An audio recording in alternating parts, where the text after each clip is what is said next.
America. A big hand now for very well known, the Golden Eagle. Welcome to the pain zone. It's where we live. Yeah, come on. Hey, the machine's gonna break. Go, come on. Break. Gonna break fucking steel, man. That feeling like you have to fucking do it. Come on. I've never experienced anything like it. I'll fight you to death. Tell me. Lose is nothing. You must not lose. I would rather die than be that loser guy. Nobody fucking knows the secret. Facts.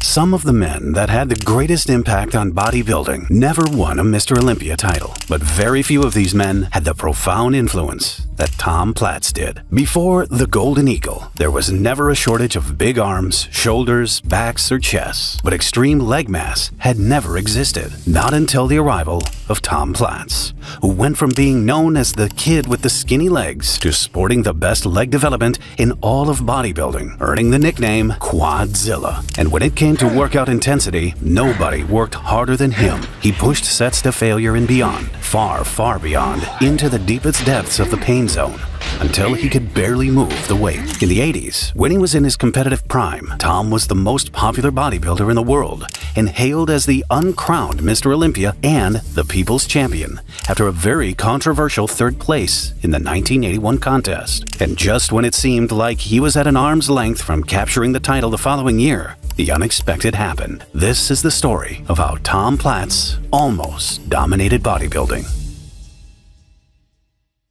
My grandmother and grandfather came from Austria, probably, during the Hitler times, 1930-something. And I grew up in a very rural, working-class neighborhood in Detroit, in Pittsburgh, in Detroit. I was 9 years old in grade school. In this school, St. Anthony's, it was a Catholic grade school. And I went down to the local drugstore by chance, and I'm like, on the magazine rack was the picture of Dave Draper on the front cover. I'm like, I couldn't breathe. It took my breath away. That's it. I was convinced from then on, this was going to be my life. Reading about, since I was 10 years old, and I was reading about Frank Zane, about Arnold, about Casey Viator. I used to read about him squatting 505, 15 reps. I'm like, wow, that's what I'm going to do. That's what I can do. I know I can, And I was brought up. And I was brought up when I was 10 years old. You know this show, Star Trek? To boldly go where no man has gone before. To boldly go where no one has gone before. I was raised with Star Trek and Arnold and Draper. Okay, that was my attitude going into life. I remember Don't Make Waves. Remember Dave Draper, Don't Make Waves? Don't make waves, don't make waves, don't make waves. I had this impression of being a little kid and watching TV. Put on 2 inches since I've seen you last, right on those old biceps. Look at that, huh? Yeah, I remember seeing that picture of Dave Draper with a crusher in his arms. This is the magazines. Pointed to my picture, and I showed my dad when I was a little kid and said, Dad, that's what I want to do in life.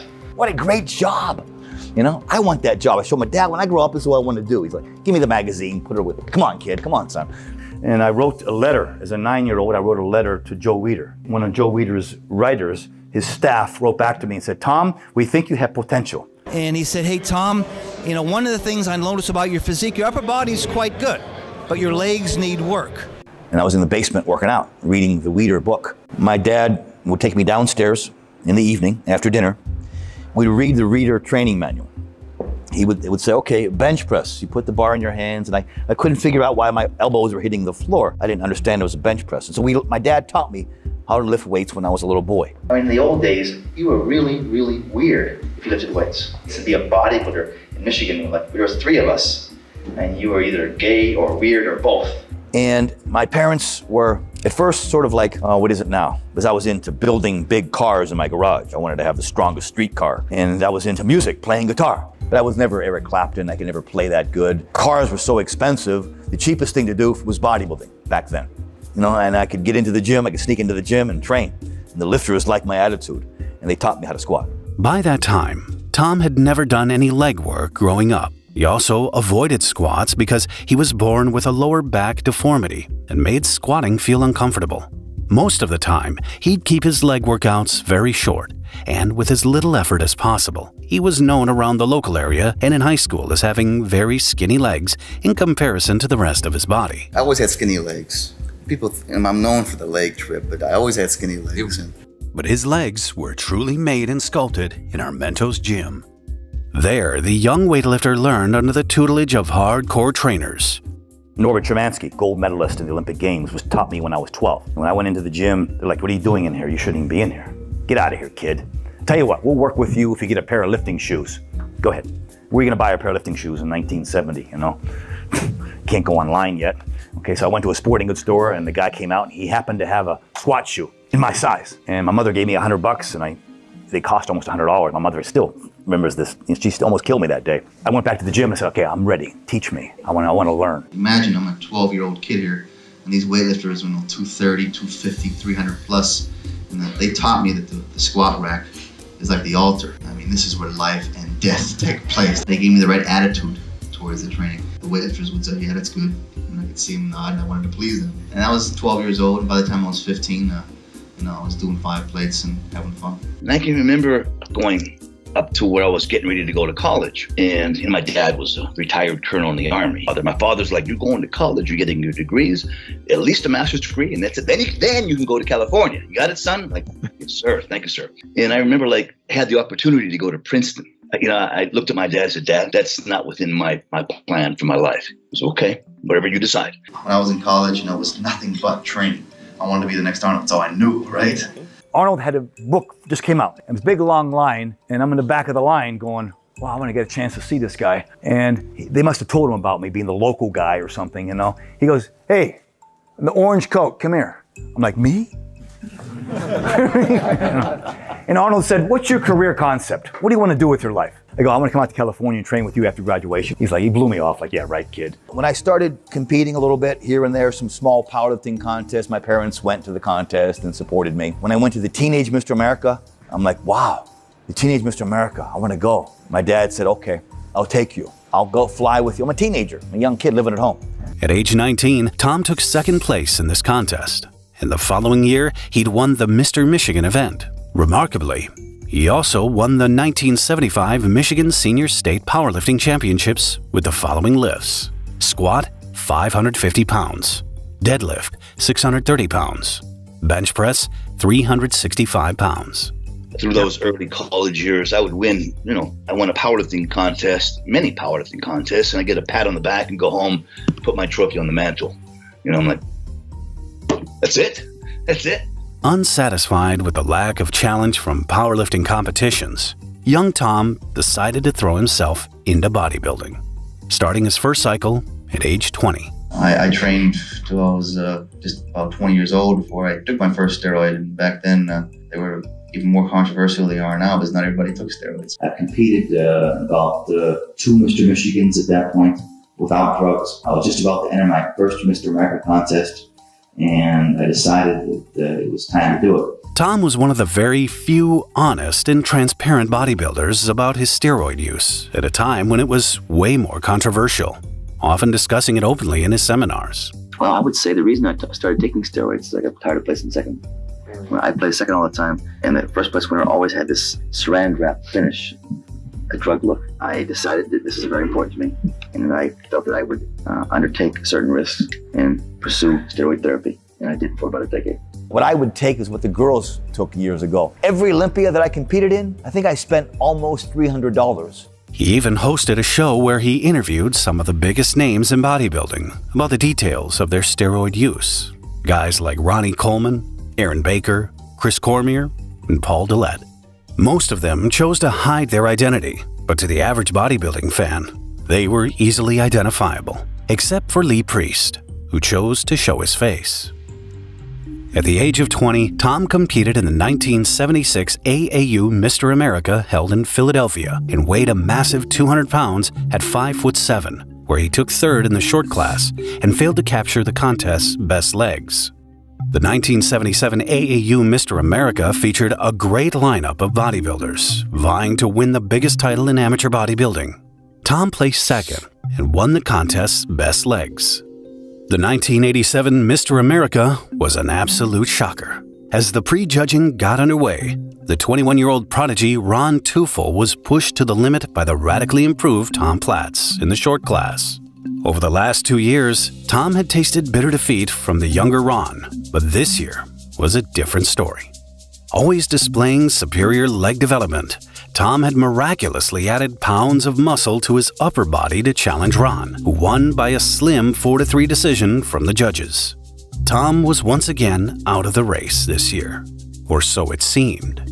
Another bodybuilder making waves in this year's contest was Tony Pearson. Tony had good structure with wide shoulders. He was ripped to the bone, but he struggled to add more muscle mass to his thin frame, and Arnold himself took him under his wing after seeing him squatting rep after rep with a heavy weight at the weight training pit at Venice Beach.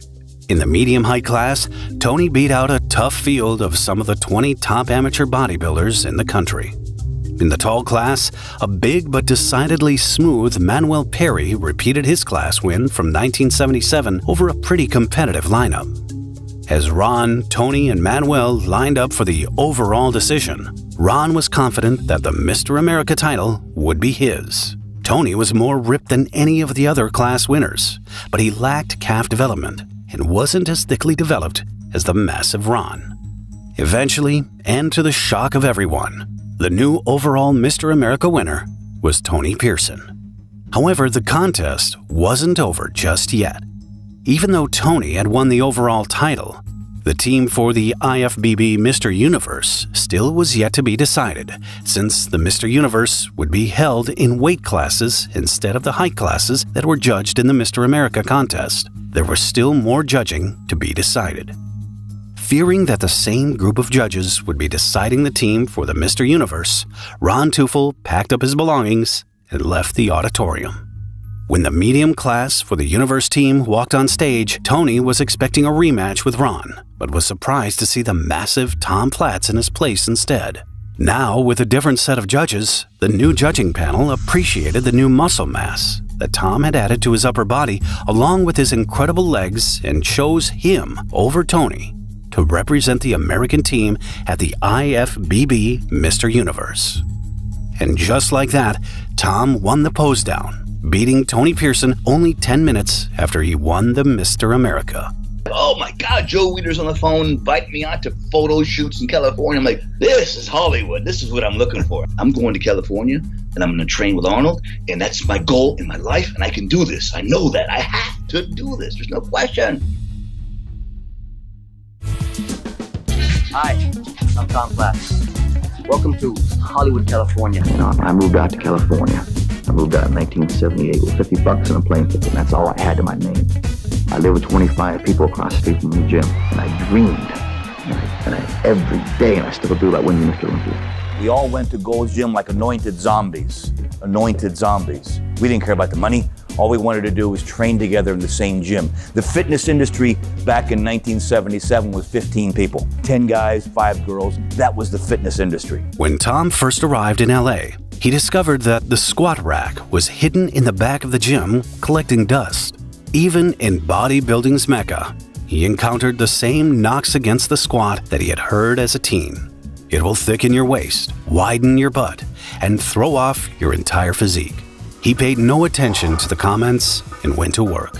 It could be argued that he was partly responsible for reintroducing leg training using the squat rack back in the late 70s. When I first went to California, I thought whatever Arnold does, I'm gonna do. So I trained with him 6 days a week, twice a day. Here's what the best in the world does, the very best in the world. I got small and weak. I got small and fat training twice a day, 6 days a week. I'm like, I'm depressed. I'm in heaven and I can't put it together.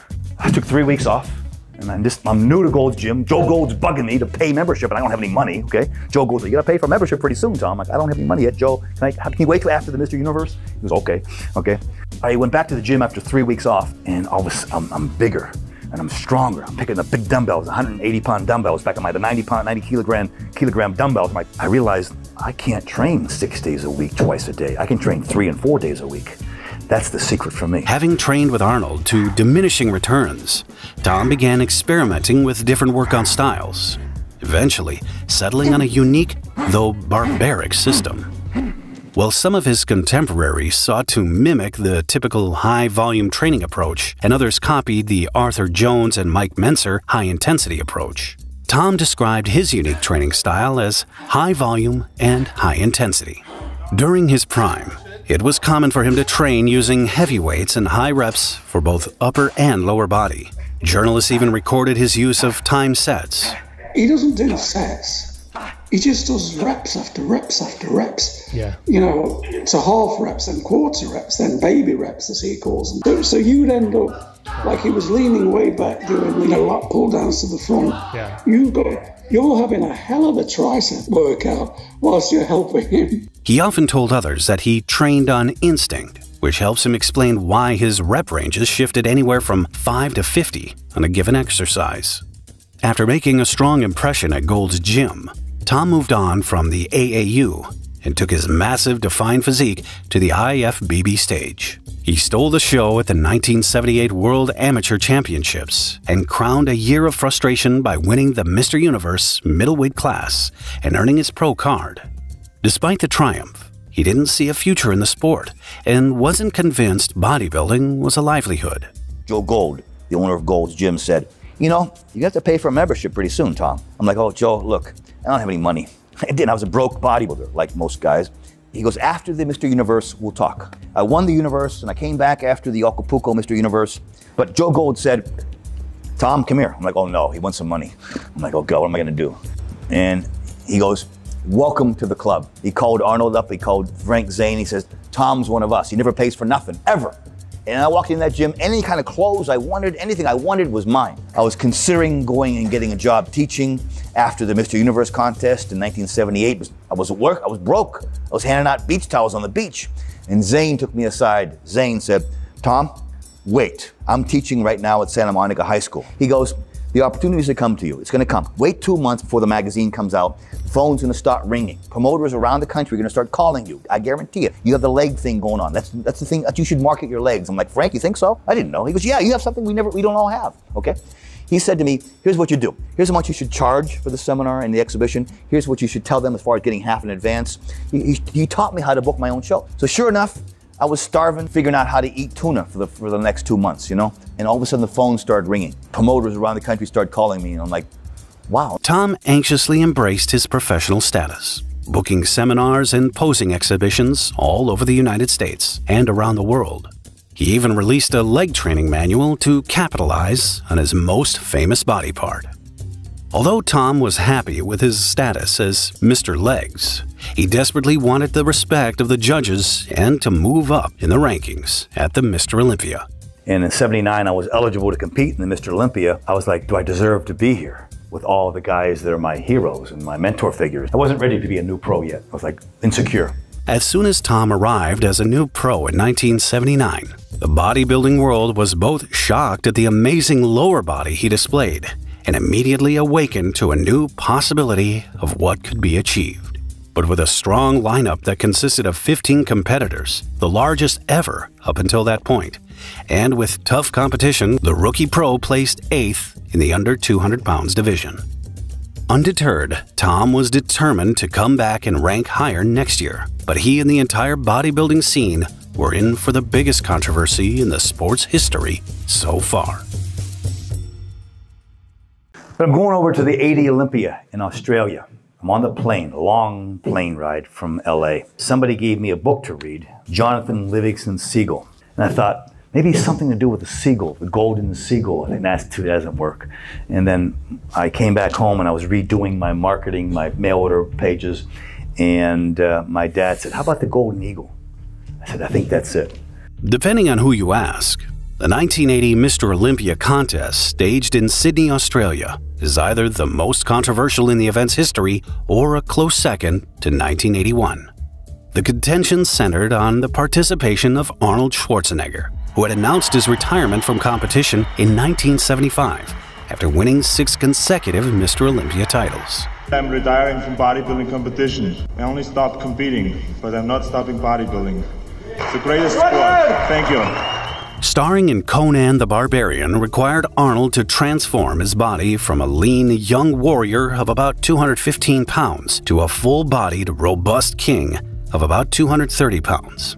Arnold set to training and began using his old bodybuilding routines to build a Conan body. Somewhere along the way, his training partners encouraged him to enter the Olympia. I was in the gym every day with Arnold prior to that 80 Olympia. I knew something was up. He was looking too good. So I knew he was planning on doing something, and he's awful good shape for a movie. Leading up to the contest, Arnold was going around saying he was just going to be the television commentator. Yeah, yeah. In fact, I saw Arnold at World Gym training with Joseph Wilkosh maybe a month before that Olympia. So I went up to Arnold. I said, I looked at him. He's wearing the tank top and stuff, and he had a tan already. And I said to Arnold, Arnold, are you training for something? You look like almost in contest shape here. He was just a little bit smaller than he used to be, but he looked pretty good.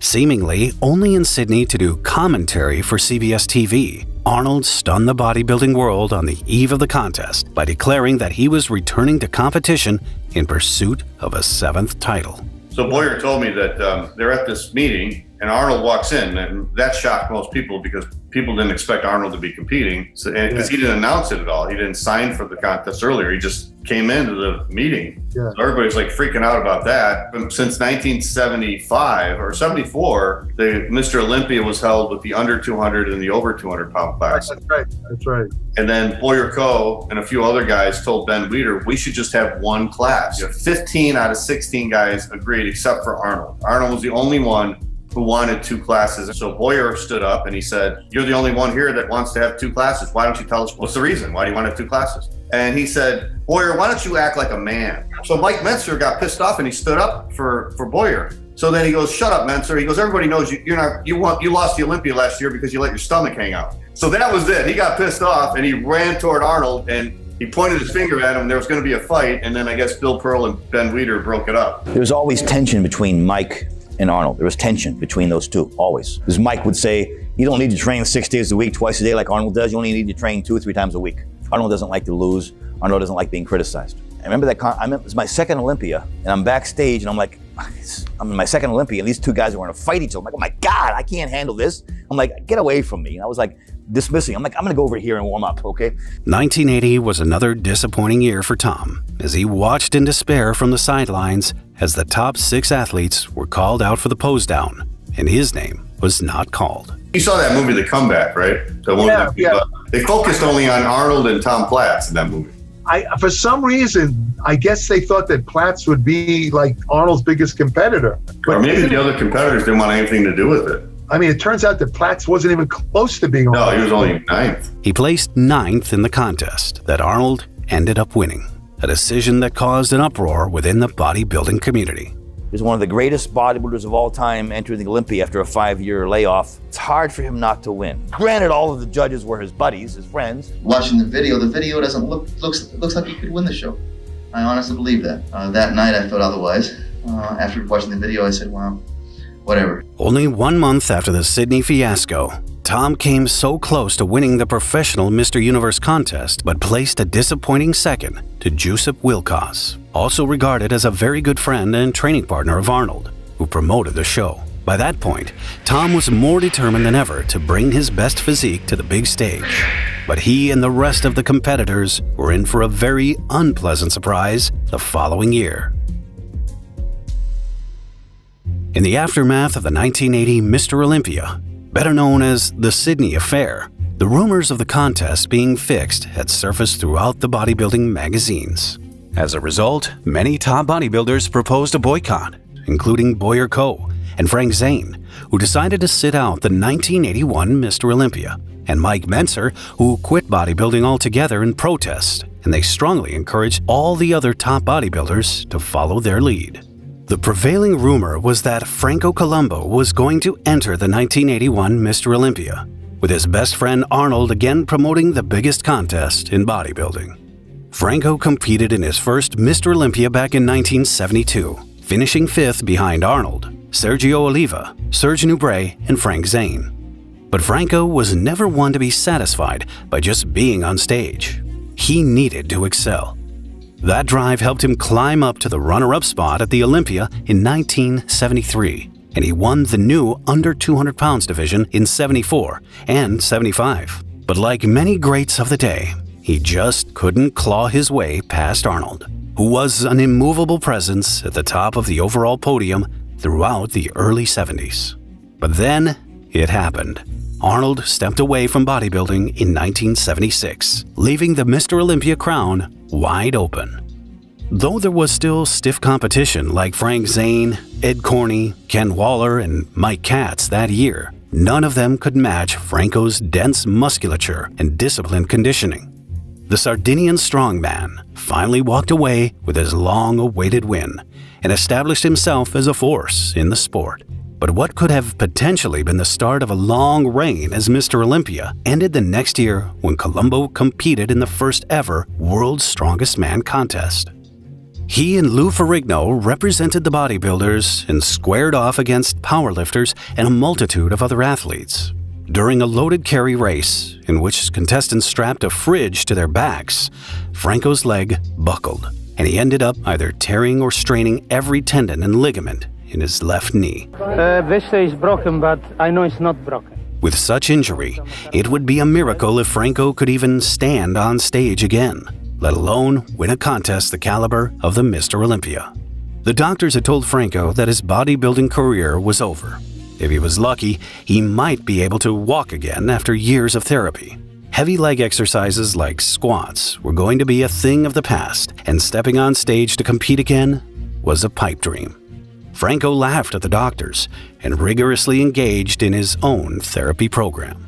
Back in the gym, Franco had rebuilt his physique while training with Arnold before the 1980 comeback. Pleased with how his body looked, Franco decided to follow his friend's lead and make his own return to the stage in 1981. He trained like a man possessed for this comeback. He deliberately held back on his chest and back training and focused on his arms, calves, and thighs. His lat training was replaced with hours of abdominal and forearm training, as well as carefully building up his injured left thigh. And the question was 1981 going to be 1980 all over again?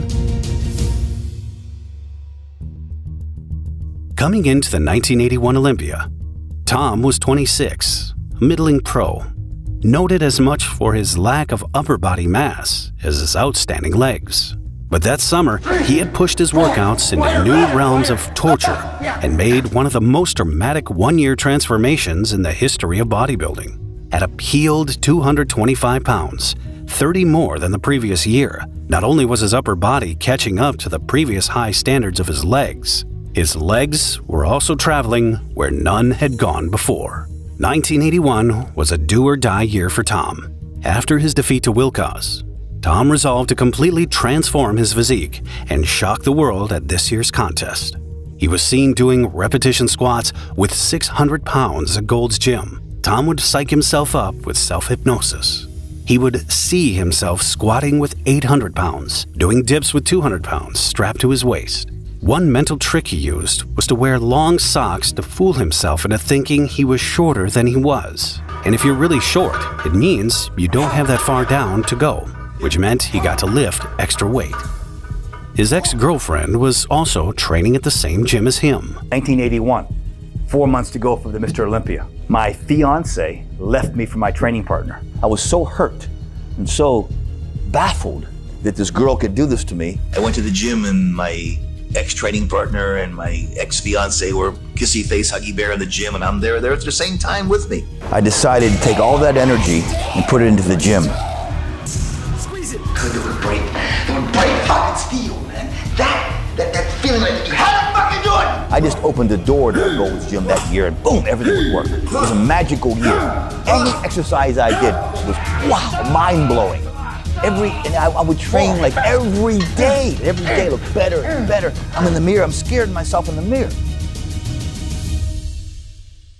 Even with the boycotts, the roster was still stacked. There was Tom Platz, who came in his all-time best shape. Then there was the perennially underrated Danny Padilla at the leanest he had ever been.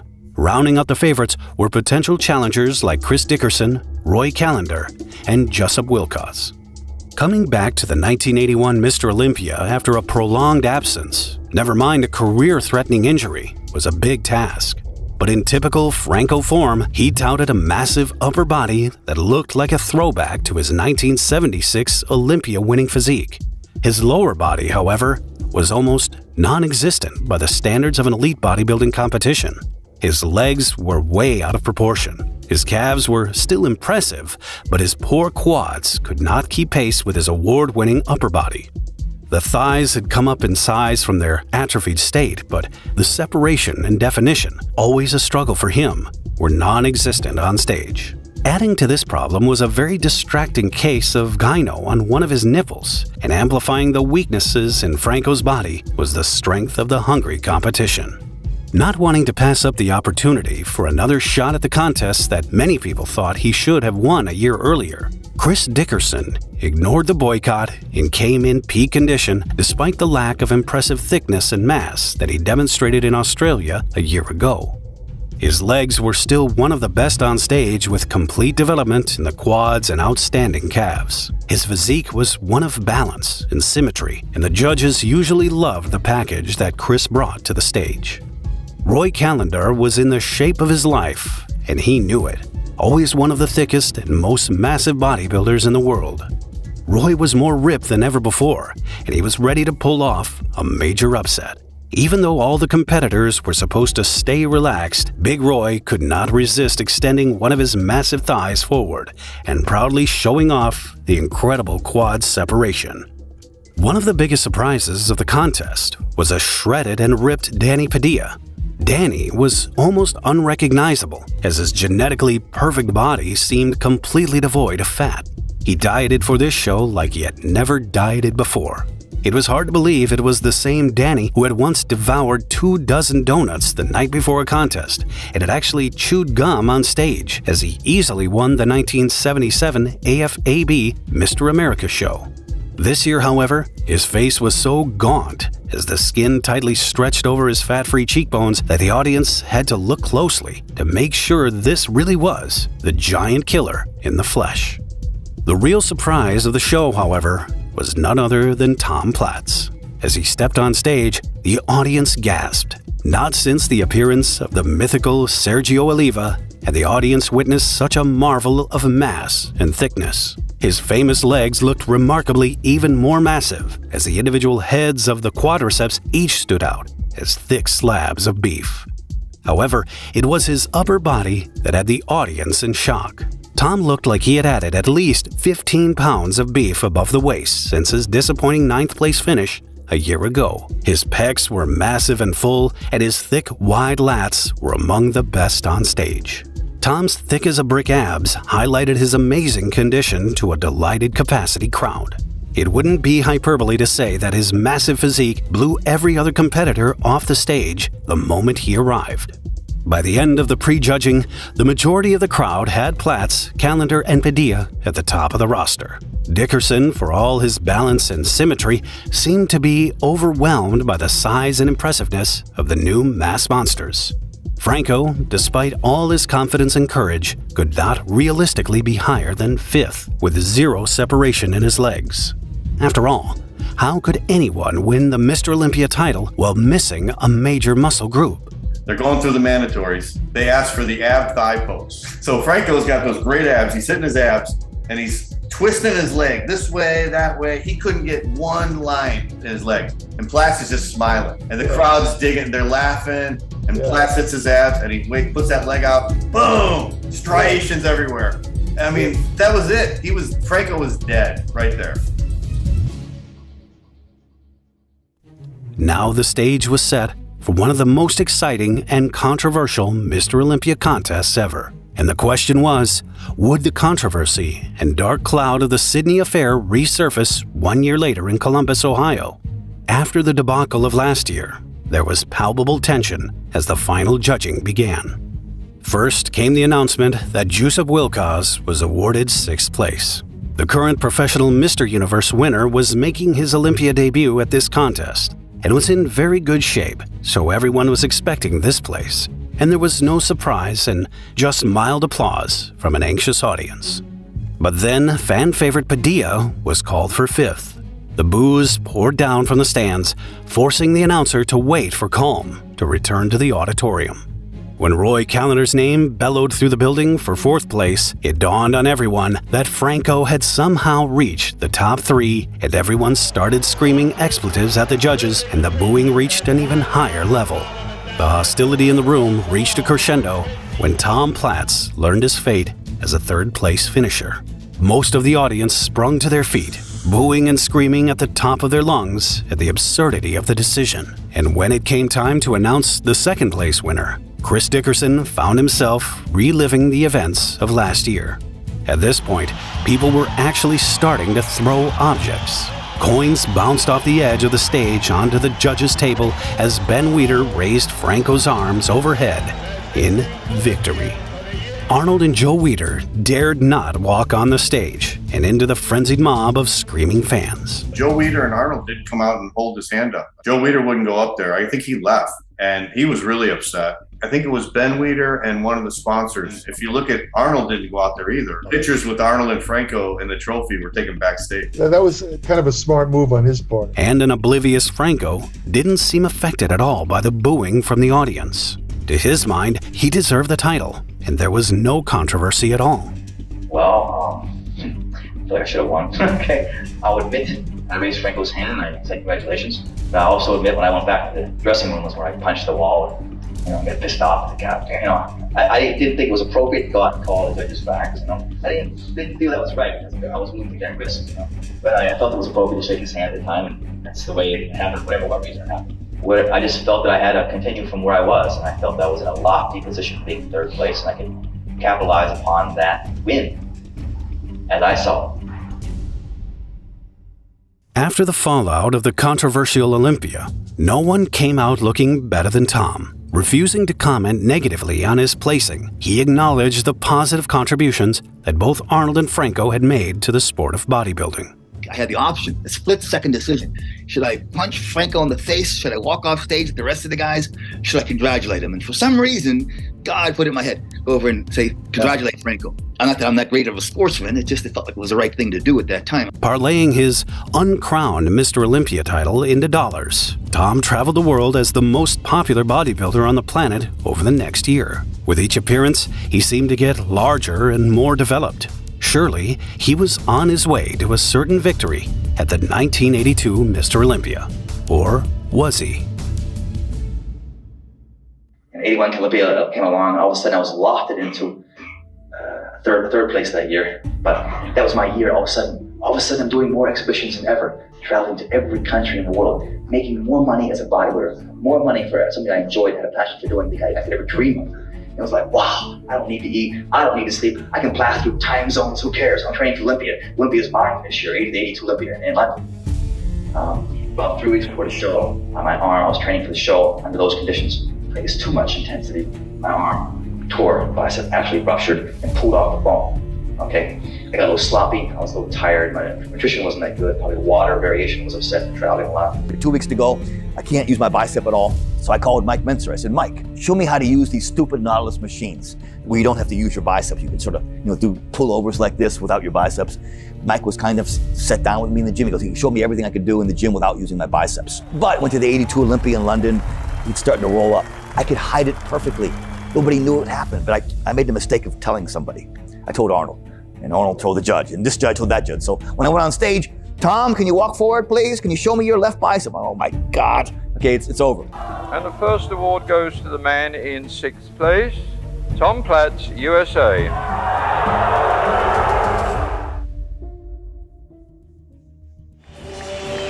In 1983, Tom made the trip to Munich, Germany, but only as a special guest poser and not to compete in the Mr. Olympia. The reason I'm not competing is that my bicep is still bothering me, and I don't feel I can be at my best, and I don't want to compete unless I'm at my best. I do want to say, like I always do, is that you give me the energy, give us all the energy to do what we do. And without you all, we could never be here. And I want to thank you for that. He resolved to make things better in 1984. However, this didn't go to plan. His enormous legs seemed bigger than ever, and they threw off his proportions even more than usual. In addition, his injured biceps still seemed smaller than his other arm. Tom was definitely one of the crowd favorites, but his best days on stage seemed to be sadly behind him at the 1984 Mr. Olympia. In 9th place, contestant number 5, Tom Platz.